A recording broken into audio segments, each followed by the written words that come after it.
पिछले वीडियोस में हमने डेरिवेशंस देखा, kinematic equations of accelerated motions हमने पढ़ा, जो बहुत इंपॉर्टेंट है एग्जाम के तौर पर। तो आज आगे बढ़ते हैं, motion of an object under free fall पढ़ते हैं। ये सिर्फ एक मार्क्स का क्वेश्चन आएगा बच्चों, व्हाट इज फ्री फॉल पूछ सकते हैं। So that is motion of an object under free fall. तो ये भी हम थोड़ा बहुत सीख लेंगे।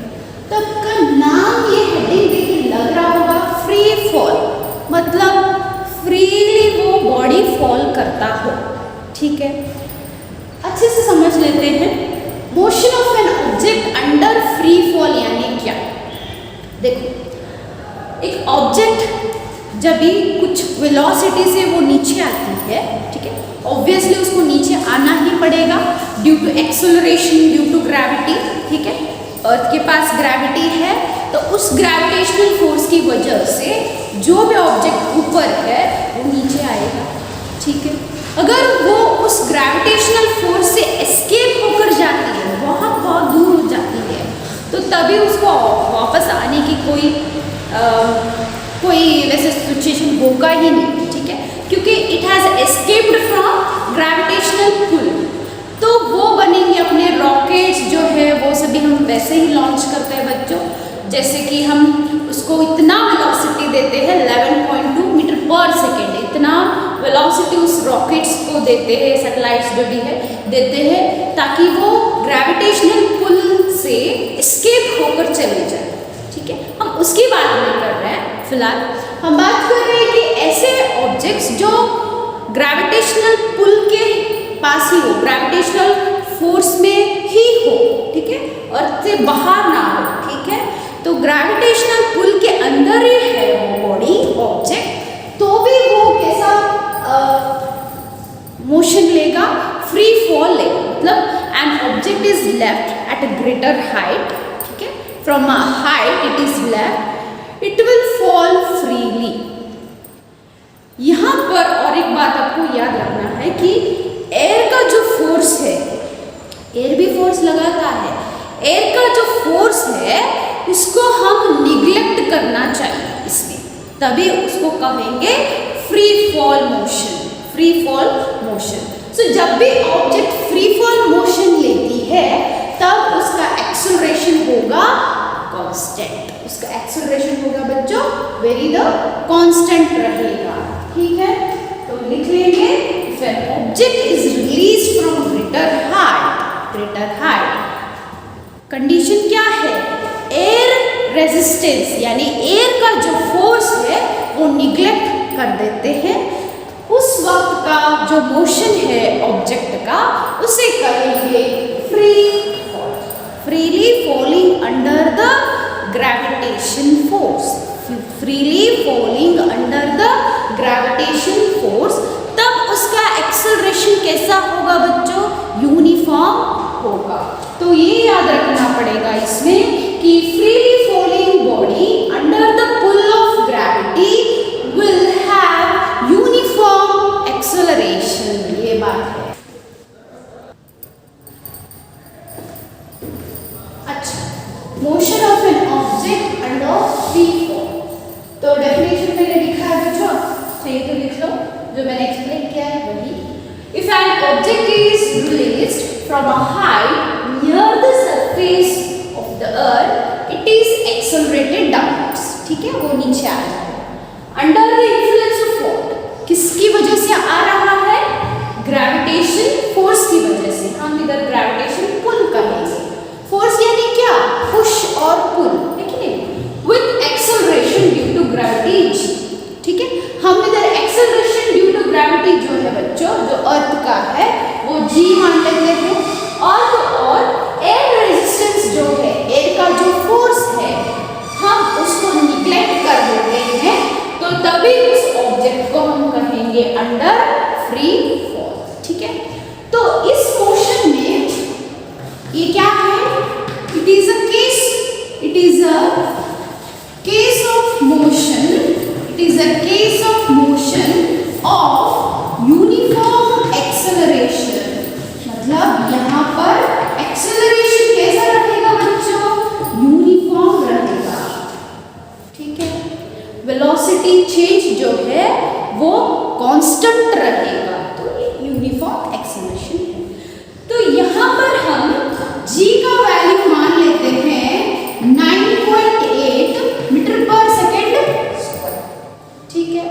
और जो ऑब्जेक्ट है वो रेस्ट से पहले वो रेस्ट में है, बाद में वो रिलीज होगा, ठीक है। तो वो पहले रेस्ट में था, इसलिए उसका इनिशियल वेलोसिटी क्या बनेगा बच्चों? 0। ये याद रखना, अगर वो ऑब्जेक्ट रेस्ट पे है तो उसका इनिशियल वेलोसिटी होगा 0, ठीक है। वो रेस्ट से बाद में वो मोशन में आएगा, ठीक है। तो v0 इज 0। तो ऐसे फ्री फॉल में ऐसे मोशन का हम काइनेमेटिक इक्वेशंस लिखने जा रहे हैं। अभी काइनेमेटिक इक्वेशंस होंगे क्या क्या वो देखेंगे, ठीक है। हाँ, इफ बॉडी इज या ऑब्जेक्ट ले लेना, if object is moving downward, ठीक है, डाउनवर्ड आ रहा है, डाउनवर्ड, ठीक है। एंड इस डाउनवर्ड को हम अगर पॉजिटिव मान लेते हैं, डाउनवर्ड डायरेक्शन को अगर हम पॉजिटिव ले लेते हैं, तो object is moving downward direction. अच्छा, we'll see now the equations for motion of an object under free fall, ठीक है। तो in case of free fall, ठीक है। पहला है, अगर डाउनवर्ड डायरेक्शन को हमने पॉजिटिव माना है, डाउनवर्ड डायरेक्शन को is taken as positive plus लिया है, ठीक है। और ये तो इनिशियल वेलोसिटी 0 है बच्चों, और g क्या है? एक्सेलरेशन ड्यू टू ग्रेविटी, ठीक है। तो ये बॉडी तो यूनिफॉर्म एक्सेलरेशन से चल रहा है, ठीक है। तो uniform acceleration of the object is nothing but equal to gravitational force, acceleration due to gravity. क्योंकि ये जो फ्री फॉल है किसकी वजह से हो रही है? Reason is acceleration due to gravity, condition applied, air resistance is neglected. तो ए इक्वल टू हम लेंगे जी टाइम टी ही रहेगा। तो यहाँ पर काइनेमेटिक इक्वेशन क्या क्या बनेंगे देखेंगे। तो फर्स्ट इक्वेशन क्या था? v equal to v0 plus at था। तो ये इक्वेशन क्या बनेगा? v है, v0 0 है, a g लेंगे तो v0 0 बनेगा, तो बचेगा क्या? g। ये सब्स्टिट्यूशन कर रहे हैं। और सेकेंड इक्वेशन जो है बच्चों वो है x equal to v0 into T plus half at square. तो x तो डिस्प्लेसमेंट है, इसको ऐसे ही लिख देना। v0 क्या है? 0 है, 0 इंटू टी 0 बनेगा, हाफ a की जगह पर क्या लिखोगे? g t स्क्वायर, ठीक है। तो थर्ड इक्वेशन है v square minus v0 square is equal to 2ax। तो v स्क्वायर वही रहेगा, v0 तो 0 है तो 0 आ दिया, 2gx।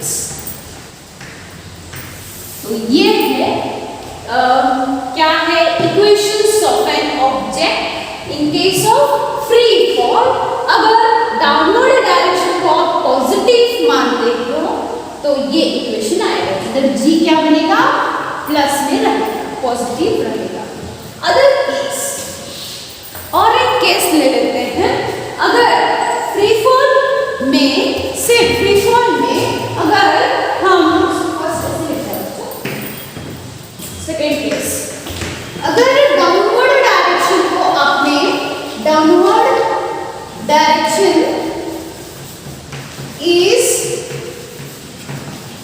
taken as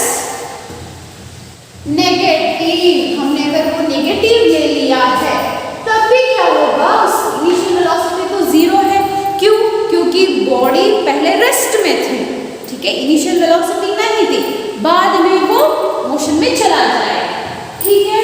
तो अब देखो एक्सेलरेशन क्या बनेगा बच्चों, ए तो equal to acceleration due to gravity है, हमने क्या लिया है, नेगेटिव लिया है, तो यहाँ पर माइनस, ठीक है। ए इज इक्वल टू माइनस जी बनेगा, टी तो टी है, एक्स तो एक्स है, वो भी लिखना है तो लिख लेना, टाइम टी टी है और डिस्प्लेसमेंट एक्स ही रहेगा, ठीक है। यहाँ पे भी आप लिख सकते हो टी है, एक्स एक्स ही रहेगा, ठीक है। तो अब काइनेमेटिक इक्वेशंस क्या क्या होंगे, v equal to V not plus A T बनेगा, क्या बनेगा, v is equal to V not तो जीरो है, हाँ ए की जगह में क्या लिखोगे, minus G, plus into minus, minus G T बनेगा, ठीक है।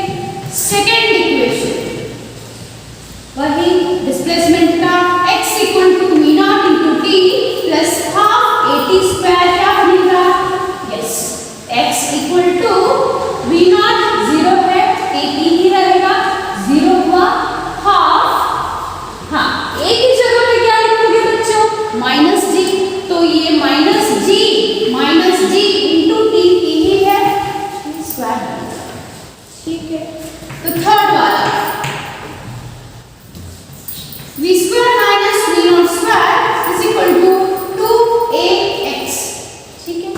v नॉट v स्क्वायर तो v स्क्वायर है, हाँ v नॉट तो जीरो है, अच्छा माइनस 2gx, बहुत आसान है बच्चों, कुछ नहीं, ये वैल्यूज उसमें सब्स्टिट्यूट कर दो, ठीक है।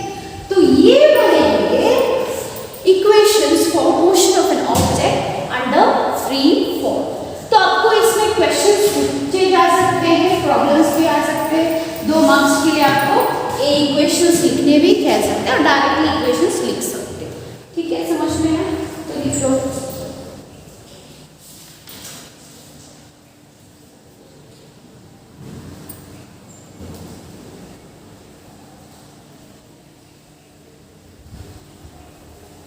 लिख लिया, अच्छा रब कर देते हैं फिर।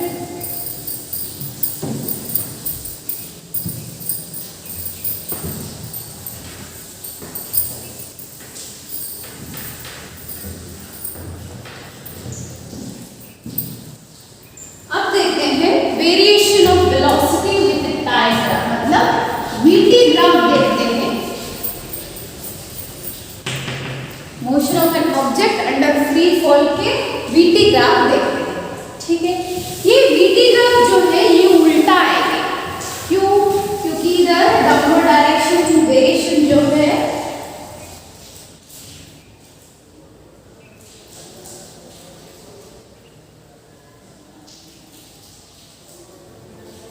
नेगेटिव में होगा, अगर हम डाउनवर्ड डायरेक्शन देखते हैं, ठीक है, समझ में आया, डाउनवर्ड डायरेक्शन है बच्चों, ठीक है, ये है टाइम,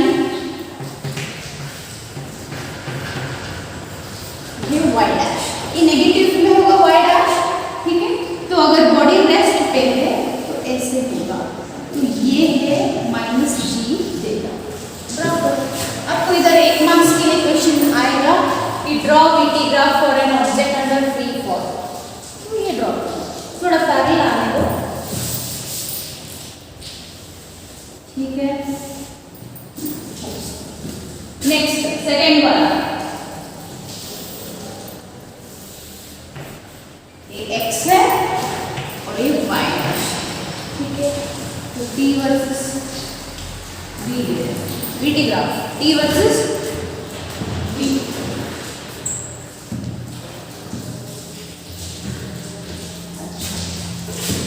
यहाँ पे मैंने क्यों v लिखा है, क्योंकि वीटी ग्राफ क्या देगा हमको, एक्सेलरेशन देता है इसका स्लोप, तो यहाँ पर एक्सेलरेशन ड्यू टू ग्रेविटी देगा, सिंपल सी बात है, हाँ यहाँ पर v है, लिख लिया, ड्रॉ करिएगा आगे का,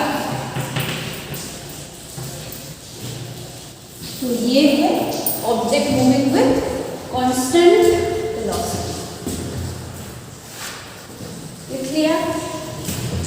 थर्ड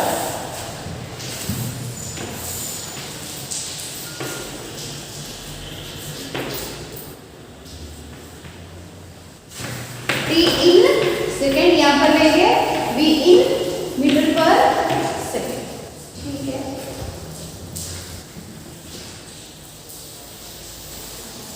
ऐसा आएगा। ये वेरिएबल वेलोसिटी है, तो ठीक है, वेरिएबल वेलोसिटी है, मतलब इंक्रीज होते जा रहा है, चेंजेस है, कांस्टेंट चेंजेस हो रही है, ठीक है। तो ये है motion of an object under free fall.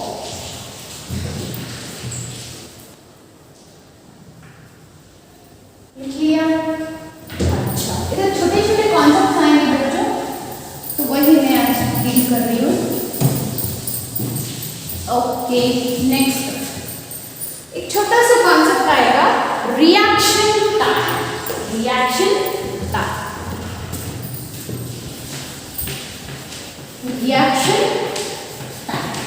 तो रिएक्शन टाइम यानी कि ये वन मार्क्स क्वेश्चन, डेफिनेशन पूछिए। देखो, आप सब लोग ने एक्सपीरियंस किया होगा, जब घर में आप खाना डालने जाते हो, अगर कभी कुकर लगती है, हॉट कुकर लगती है, हॉट बर्तन लगती है हाथ को, तो जल्दी से रिएक्ट करते हो। हाँ, so that is what reaction time है, ठीक है। उस टाइम पे आपका जो रिएक्शन होगा वो है रिएक्शन टाइम। ये भी एक्सपीरियंस किया होगा कुछ लोग कि कार चलाते वक्त अगर कोई बीच में आ जाता है, कोई बिल्ली या कुछ पर्सन जो भी है वो बीच में आ जाता है, तो फटाक से ब्रेक्स लगाते हो, ठीक है। So that is your reaction time. Without knowing you will पटक से क्या करते हो, ब्रेक लगाते हो। That is nothing but the reaction time. ये वन मार्क्स क्वेश्चन कॉन्सेप्ट है, तो लिखो रिएक्शन टाइम का डेफिनेशन इज दैट टाइम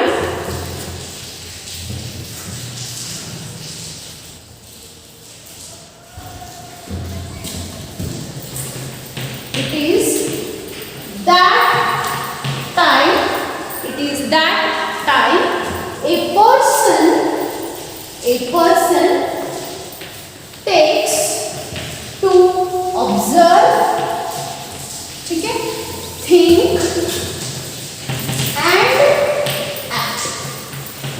हालांकि ये जो टाइम है वो बहुत सेकेंड्स में, मिली सेकेंड्स में हो जाती है, बहुत फटाक से हम रिएक्ट कर देते हैं, तो ये है रिएक्शन टाइम।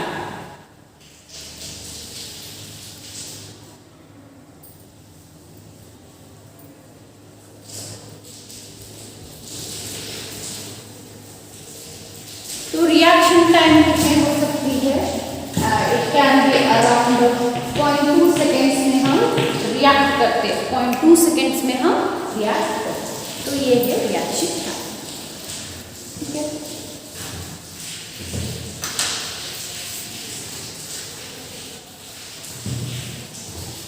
लिखिएगा। ओके, तो फिर आज के लिए बस इतना ही। नेक्स्ट वीडियो में हम रिलेटिव वेलोसिटी सीखेंगे, रिलेटिव वेलोसिटी सीखेंगे, वहाँ पर कुछ ग्राफ्स होंगे वो भी सीखेंगे, और एक डेरिवेशन होगा वो भी कर देंगे। उसके बाद में हम प्रॉब्लम्स पे, थोड़ा न्यूमेरिकल प्रॉब्लम्स पर गौर देंगे। Those are very very important for CET as well as your board examinations, ठीक है। Thank you so much.